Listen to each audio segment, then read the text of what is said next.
دو چیزیں بڑی ضروری ہیں، میں نے باتیں زیادہ نہیں عرض کرنی، دو چیزیں بڑی ضروری ہیں زندگی میں، ضرور ان کا خیال کریں۔ ایک تو زندگی کو بامقصد بنائے۔ آپ کو پتہ ہے ڈپریشن اور ٹینشن کے زیادہ مریض امیر گھروں میں ہوتے ہیں، کیونکہ انہوں نے جس دولت کو ٹارگٹ کیا ہوتا ہے وہ اچیو ہو گئی، ان کے پاس آ گئی، جس منصب اور عہدے کا وہ لالچ رکھتے ہیں وہ اب آ گیا، اب اس کے بعد زندگی زیادہ آرام دہ ہو جاتی ہے تو ٹینشن اور ڈپریشن کے مرض بڑھ جاتے ہیں۔ مقاصد زندگی میں بڑے پیدا کرے، پڑے اور کچھ بڑا کام زندگی میں کرنے کا ارادہ کرے۔ دیکھیں اللہ کے رسول صلی اللہ تعالی علیہ وسلم نے فرمایا جس بندے نے درخت لگایا نا زمین پہ، جب تک کوئی چرندہ پرندہ یا انسان نفع اٹھائے گا نا اللہ لگانے والے کو اجر عطا کرے۔ ہماری نا یہ سوچ کبھی نہیں بنتی کہ یار چلو میں نے اپنے گھر کے اندر اتنی محنت کی ہے، اور جو 1.25 کروڑ 1.5 کروڑ کا گھر بنایا اس کے باہر نا بالکل گلی میں پانی کھڑا ہوتا ہے، جس نے اتنا رقم وہاں خرچ کرنی ہے وہ اگر چند ہزار یہاں میں لگا دیتا رفع عامہ کے لیے، آپ حضرت سے پوچھ نہیں لیے گا، لوگوں کو کھانا کھلانے کا بھی بڑا نفع ہے اور لوگوں کا رستہ کشادہ کرنے کا بھی بڑا نفع ہے، لوگوں کے لیے کسی قسم کا بھی احسان ثواب ہم کرتے ہیں، ہمارے یہاں مروجہ طریقے کے مطابق کر دیا جاتا ہے، بڑا اچھا ہے، وہ بھی بڑا عمدہ ہے۔ لیکن جب حضرت سعد نے آ کے عرض کی تھی یا رسول اللہ صلی اللہ تعالیٰ علیہ وسلم میری والدہ کا انتقال ہو گیا ہے اور اماں غلام آزاد کرنا چاہتی، تو حضور میں اگر کسی کی گردن چھڑا دوں، غلام آزاد کرا دوں، گردن پس جاتا ہے وہ بندہ جس نے کسی کا قرضہ دینا ہوتا ہے، تو یہ معنی اس سے لے لے، اس روایت سے یہ والا معنی کر لے،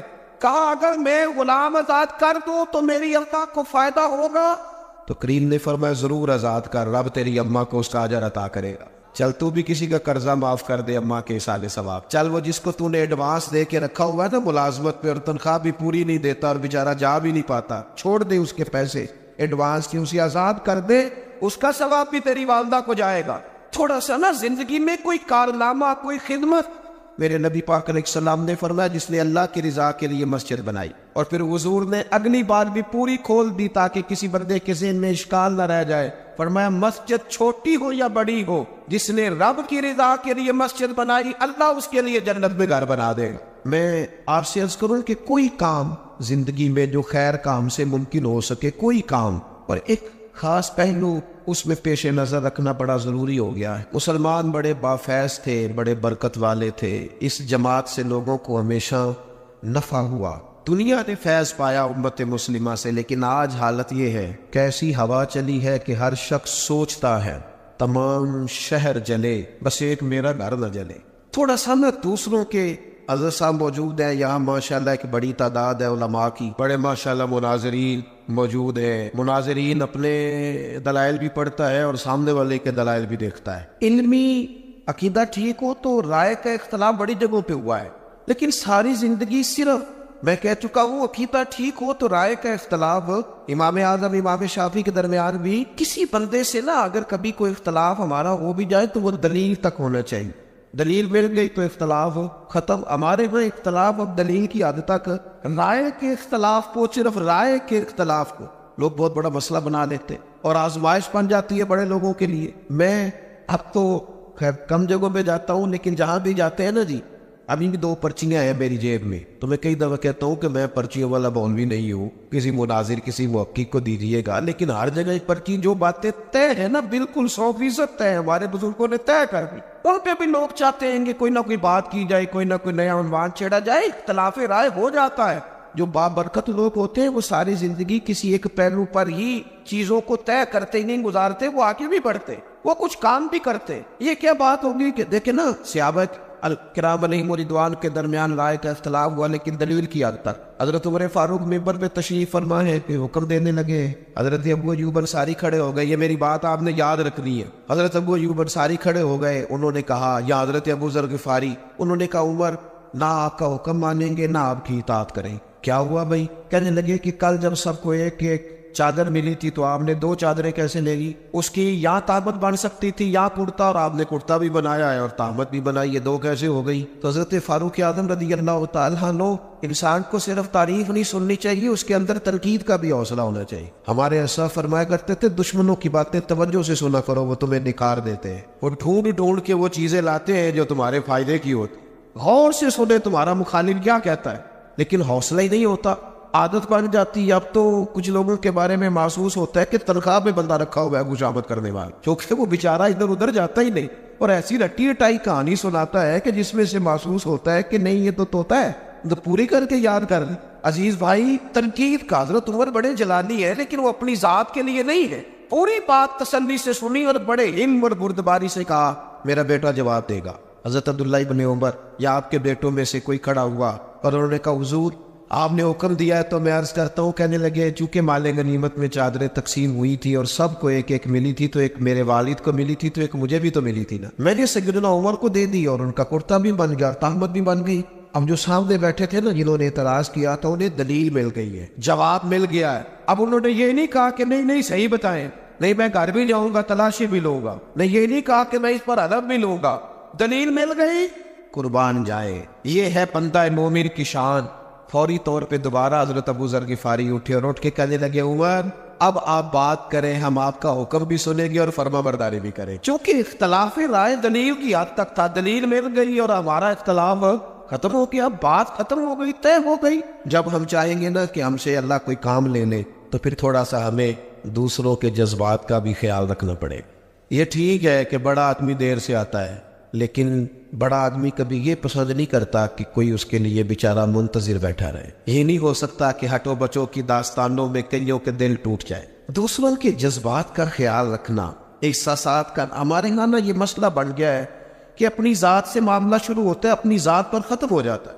ہمارے بزرگوں نے، ہمارے مشائخ نے احساس رکھا، احساس۔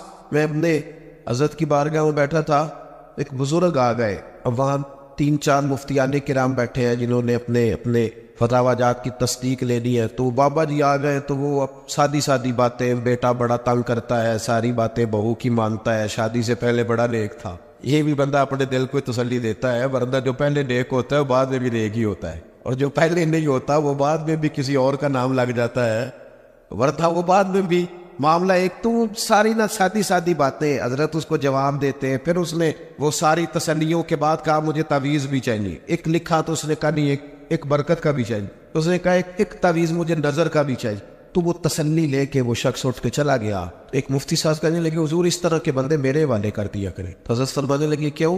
اس بیچارے نے نا مجھ سے ہی مطمئن ہونا تھا، اور فرمانے لگے میں نے تسلی دے دی ہے، رات سکون سے سو جائے گا، بتاؤ نا میرا رب کتنا راضی ہو۔ یہ جو احساس ہے نا کسی کا، یہ جب طبیعت میں پیدا ہو جاتا ہے نا، جب اس کے اندر جب ذوق پیدا ہوتا ہے، میں جمعہ لیٹ نہیں کرتا اس لیے کہ جب مجھے کوئی لیٹ کرے تو مجھے تکلیف ہوتی، اس لیے میں بھی نہیں کسی کو لیٹ کرتا۔ میں کہتا ہوں جب میں لیٹ نہیں ہونا پسند کرتا تو کوئی بیچارہ کیوں لیٹ ہو۔ تھوڑا سا احساس، میں نے کہا تھا بات ختم کرنی ہے، آپ مصروف ہے اس میں کوئی شک نہیں، لیکن گھر میں اماں ہے، اس کا دل کرتا ہے جب آپ جائیں تو وہ سارا دن کی باتیں آپ سے کریں۔ والد بیچارے بیمار ہیں، کئی دفعہ معذور ہے، کسی جگہ بیٹھے ہیں، وہ منتظر ہیں، انہوں نے ساری بات آپ سے کرنی۔ آپ مفتی صاحب ہوں گے، علامہ صاحب ہوں گے، انجینئر ہوں گے، ڈاکٹر ہوں گے، پروفیسر ہوں گے، کچھ بھی ہوں گے، لیکن اس کے تو پتر آپ ہی ہیں۔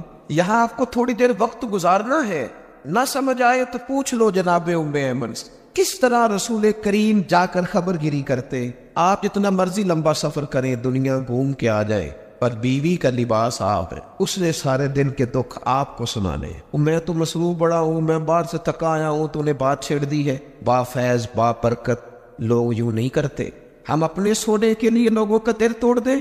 سنو، اور بات ختم ہوئی۔ سیدہ عائشہ صدیقہ رضی اللہ تعالیٰ عنہ فرماتی ہے ایک دن رسول کریم نے مجھ سے فرمایا، کہا عائشہ ایک بات کروں تم سے، حضور میرے تو نصیب جاگ گئے، کرم ہو جائے۔ فرمایا جب تم راضی ہوتی ہو مجھ سے تب بھی مجھے پتہ چل جاتا ہے، اور جب تمہارے دل میں کوئی بات ہوتی ہے جب بھی پتہ چل جاتا ہے۔ کہتی ہے میں فٹافٹ اور زیادہ امتن گوش ہو کے عرض کرنے لگی حضور میں اور آپ سے ناراض؟ تو فرمایا بتاؤ پھر۔ یا رسول اللہ فرمائیے۔ فرمایا عائشہ تم کبھی کبھی قسم اٹھاتی ہو؟ یا رسول اللہ اٹھاتی ہوں۔ فرمایا جب راضی ہوتی ہو تو کہتی ہو مجھے محمد مصطفیٰ کے رب کی قسم، اور جب تمہارے دل میں کوئی بات ہوتی ہے تو پھر کہتی ہو مجھے حضرت ابراہیم کے رب کی قسم۔ حضرت عائشہ صدیقہ کہتی ہے میں تمہیں بتا نہیں سکتی لوگوں میری کیفیت کیا تھی۔ وہ بات کہاں یا رسول اللہ آپ لفظوں تک کا خیال رکھتے، جملوں تک کا احساس فرماتے ہیں کہ کوئی کیا سوچ رہا ہے، کیا بول رہا ہے، کہاں تک سوچے گئی ہوئی ہے۔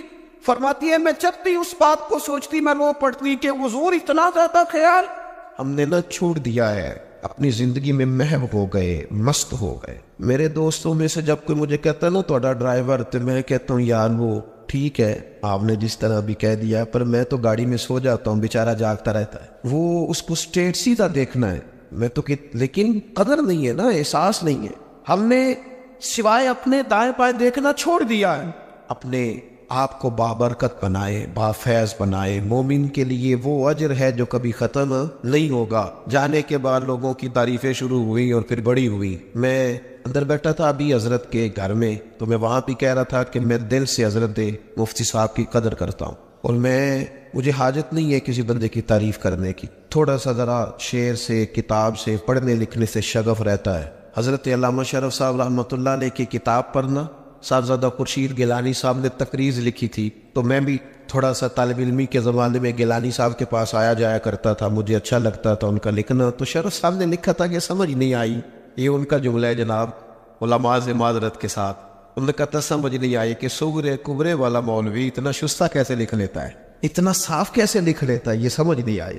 پھر کہنے لگے ہاں سنا ہے مرغا بھی جب پانی سے نکلتی ہے تو پر خشکی ہوتے ہیں اس کے، سنا ہے کہ جو کچھ لوگ ایسے ہوتے ہیں کہ جو جس جگہ بیٹھتے ہیں پھر وہ محفل اور انجمن کا حضرت بڑا صاف ستھرا لکھتے، عمدہ لکھتے، اور بعض منظر نامے تو ایسے ہیں کہ جو لوگ نہیں گئے وہ بھی اگر صحیح طرح پڑھ لیں تو محسوس ہوتا ہے کہ وہ آ گئے۔ تو کچھ لوگوں کی قدر کریں اپنی زندگی میں۔ میں ایک جگہ پہ موجود تھا تو مجھے وہاں کے لوگ کہنے لگے کہ ہمارے یہاں کے بعض علماء سے ہمیں شکوہ ہے، آپ بڑے اچھے ہیں۔ میں کہ میں رہندہ نہیں نہ کر کے، اگر آ گیا پکا تو پھر معاملہ شاید کچھ اور ہوگا۔ جی ہوتا ہے ایسا، جو چیزیں زیادہ قریب ہوتی ہیں وہ بعض اوقات زیادہ، جو زیادہ دور ہو وہ محسوس ہوتا ہے کہ شاید زیادہ بڑی ہے۔